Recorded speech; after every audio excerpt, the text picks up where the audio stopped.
shipments worth less than $800 from China are no longer eligible for a special U.S. customs exemption. According to Chain Storage, again, the Biden-Harris administration is addressing what it calls the, quote, significant increased abuse, end quote, of an important exception for lower value goods by China-founded e-commerce platforms. In a new executive action, President Biden is making any import shipment subject to U.S.-China tariffs ineligible for the de minimis exception. The special exception had eliminated duties and taxes on imported shipments with an aggregate value of less than $800 and also allowed them to enter the U.S. while revealing less information about the contents than other imported shipments. Chris, you need to put on your best U.S. Representative hat right now and tell me what you think the long-term ramifications will be from the ending of the de minimis exception. De minimis. Nice Latin pronunciation there too, Anne. I believe that's a Latin word if I'm not mistaken, but I don't know. I would imagine. Who knows? Yeah, I don't know.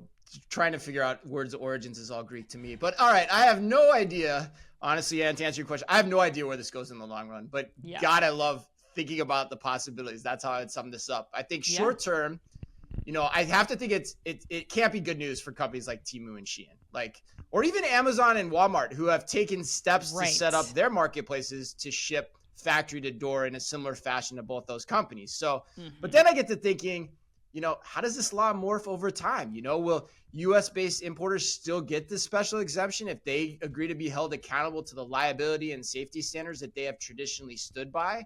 Which means that, could Walmart still direct ship from factories as an importer of record with the longer shipping lead time in exchange for a lower price to the end consumer? I think there are a lot of U.S. consumers who would be willing to make that trade-off. They'd be willing to wait for product if they could get it cheaper. So my prediction is that in the short term, it hurts the Chinese-based marketplace manufacturers, but in the long run, we could see the laws adapt to help spur U.S.-based retailers to be more successful and to flex their supply chain power even more. That's my current take.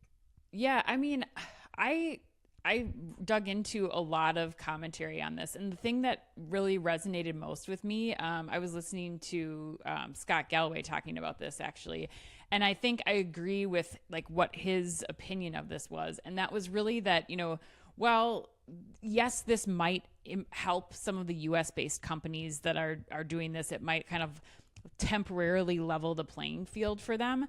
I think that the core of this still, and while U.S. retailers can't rest on their laurels here, is that Temu, yes, and Shein. I can't believe that's the first time we've ever done that. Shein and Temu, their whole business models are still way more efficient than a lot of the companies we're just getting into the marketplaces, the factory to consumer, shipping and all these things here in the US. And I think that you still have to look at, this change isn't going to make this so that Shein, I keep saying Shein and Temu are it's not going to totally disrupt their operations. They're still running more efficiently. They've still heavily invested in technology to make sure that, they're only producing the right amount of quantities, that, their shipping is getting so precise so that they can save money in all of those areas too. So I think it's really a wake up call for the U.S. retailers to be looking at how do we continue to invest in beating them as competitors all around? How do we invest in technology? How do we invest in processes and supply chain to make sure that we can ultimately get into a competitive space with them? I think this de minimis exception going away is not going to be something that makes a long-term impact in the competitive landscape between these U.S. retailers and these retailers from China. So I think it's something that you brought up manifest at the beginning, Chris. I think this is something that I'm excited to hear about at that conference, to hear how that industry, because that's the first time that I recall hearing about the whole concept of factory to consumer shipping.